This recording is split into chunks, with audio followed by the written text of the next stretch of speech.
वरहमतुल्लाहि वबरकातुहू। मेरा नाम है सैयद परवेज यमनी।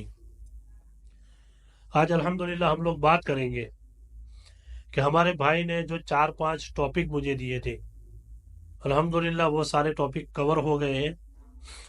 आज उनके टॉपिक का एक लास्ट कड़ी उन्होंने लिखा था कि पड़ोसी के हुकूक के बारे में बताइए। अल्हम्दुलिल्लाह बहुत अच्छा टॉपिक है, क्योंकि आजकल देखा गया है कि अगर किसी एक मोहल्ले के अंदर या एक फ्लैट के अंदर 4 माल का, 5 माल का, 10 माल का जो बिल्डिंग बनाई गई है, तो कभी ये देखा जाता है कि 2 महीने के बाद, 3 महीने के बाद वो लीप में अगर दो लोग इकट्ठा होते हैं तो एक दूसरे से जब बात होती है तो वो पूछता है कि मैं 5वें मंजिले पर रहता हूँ, वो कहता है मैं दूसरे मंजिले पर रहता हूँ।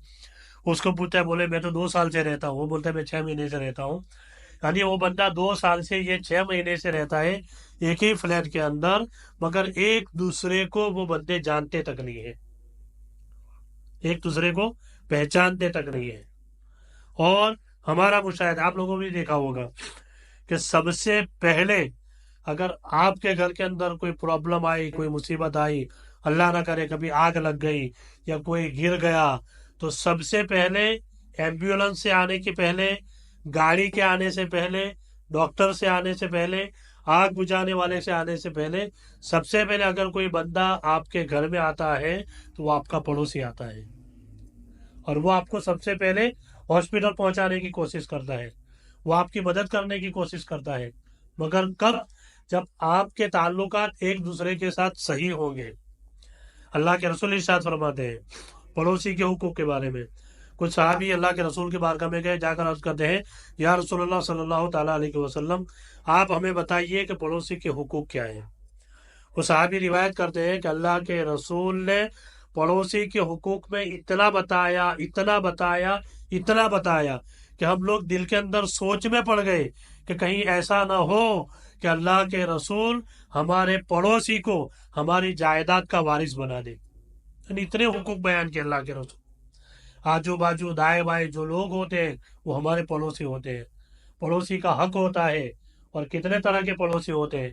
एक वो होता है कि अगर आप कहीं बस से सफर करके जा रहे हैं, 1-2 घंटे का सफर है, और आपके बाजू की सीट पर कोई बैठा है, वो आपका पड़ोसी है, उसके हक अलग है। आप उम्रा के लिए जा रहे हैं, हज के लिए जा रहे हैं, 15-20 दिन के लिए, वहां पर जो बंदा आपके साथ रहता है वो आपका पड़ोसी है, उसके हुकूक अलग है। कोई बंदा आपके मोहल्ले के अंदर, आपके घर के आजू बाजू या आगे पीछे रहता है, वो आपका पड़ोसी है, उसके हुकूक अलग है। मुस्लिम है, गैर मुस्लिम है, उसके भी हुकूक अलग है। मगर कोई भी पड़ोसी हो, हर पड़ोसी का दूसरे पड़ोसी के ऊपर हुकूक होता है।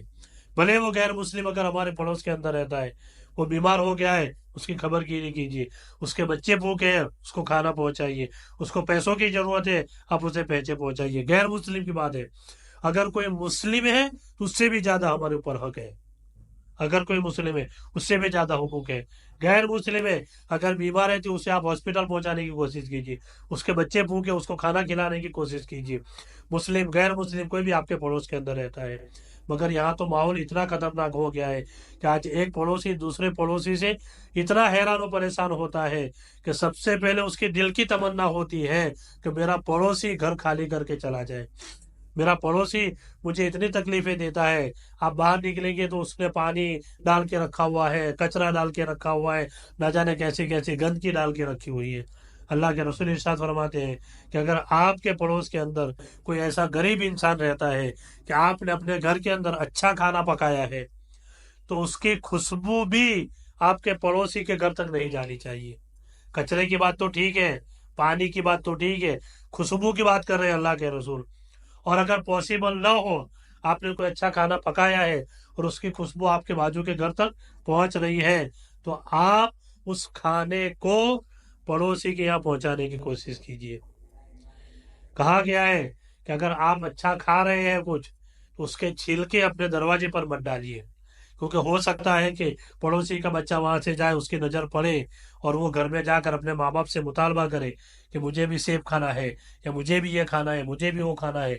वो गरीब है, उसके पास इतना पैसा नहीं है। तो ये पड़ोसी के हुकूक बताए हैं। آج ہمارے یہاں تو لوگوں کو بتانے کے لیے پیزا کا باکس ہے، برگر کا باکس ہے، جان بوجھ کر اپنے گھر کے دروازے پر ڈالا جاتا ہے تاکہ محلے والوں کو پتا تو چلے کہ ہاں یہ لوگ روز برگر کھانے والے ہیں، یہ لوگ روز پیزا کھانے والے ہیں۔ اور جب پڑوسی کوئی دیکھے گا اور اس کی نظر پڑے گی اس کے اوپر، اس کے بچے کی، اور اس نے گھر جا کر اپنے ماں باپ سے کہا اور ان کے پاس اگر اتنا پیسہ نہیں ہوگا تو سمجھ جانا آپ گنہگار ہوں گے۔ ہمیں چاہیے پڑوسیوں کے حق اتنے سارے اللہ کے رسول نے بتائے ہیں، آج ایک دوسرے سے میل ملاپ کر کے رہنا چاہیے۔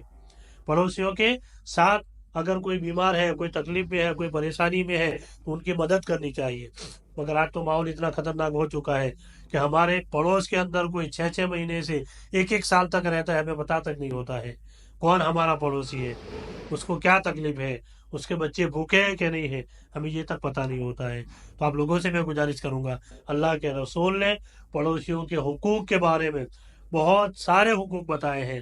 بس میں بیٹھنے والے کے حقوق الگ ہوتے ہیں، عمرہ میں جانے والا جو ساتھ میں رہتا ہے اس کے حقوق الگ ہوتے ہیں، پڑوس میں جو ہمارے رہتا ہے اس کے حقوق الگ ہوتے ہیں، ہر بندے کے الگ الگ حقوق ہوتے ہیں۔ ہم مسلمان ہیں، ہم اسلام کو فالو کرتے ہیں، ہم اللہ کے رسول کی سنتوں کو فالو کرتے ہیں۔